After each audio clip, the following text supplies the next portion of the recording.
ఈ అంటే ఈ యూనియన్ గురించి తెలియక జస్ట్ ఏంటంటే ఏదో చేయడానికి బ్రీతింగ్ సరిగ్గా చేయకుండా ఆర్ యోగాసన సరిగ్గా చేయకుండా వాళ్ళకి జస్ట్ అదేంటో ఓన్లీ ఏదో జిమ్నాస్టిక్స్ చేసినట్టు యోగా చేస్తారు. But yoga is not gymnastics. So, ప్రతి యోగాసనానికి కంపల్సరీ ఈ డివైన్ శక్తి అనేదుంది.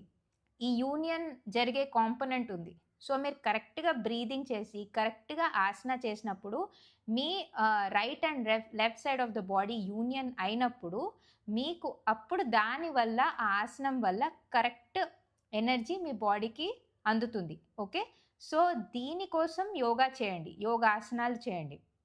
సో, మీకు ఇంకా దీని గురించి తెలుసుకోవాలంటే మీరు యోగా జాయిన్ అవ్వండి. నేను కరెక్ట్‌గా మీకు చెప్తాను. ఎలా ఈ డివైన్ యూనియన్ జరుగుతుందో, ఎలా అసలు ఆసనం చేయాలో, అసలు ఆసనం పర్పస్ ఏంటో అంతా నేను మీకు క్లియర్‌గా ఎక్స్‌ప్లెయిన్ చేస్తాను. సో, మీరు జాయిన్ అవ్వాలనుకుంటే ఈ నంబర్‌కి మీరు మెసేజ్ చేయొచ్చు, వాట్సాప్ చేయొచ్చు. సో, యోగాని కరెక్ట్‌గా చేయండి. ఆ డివైన్ యూనియన్ అనేది ఎక్స్‌పీరియన్స్ చేయండి. Thank you.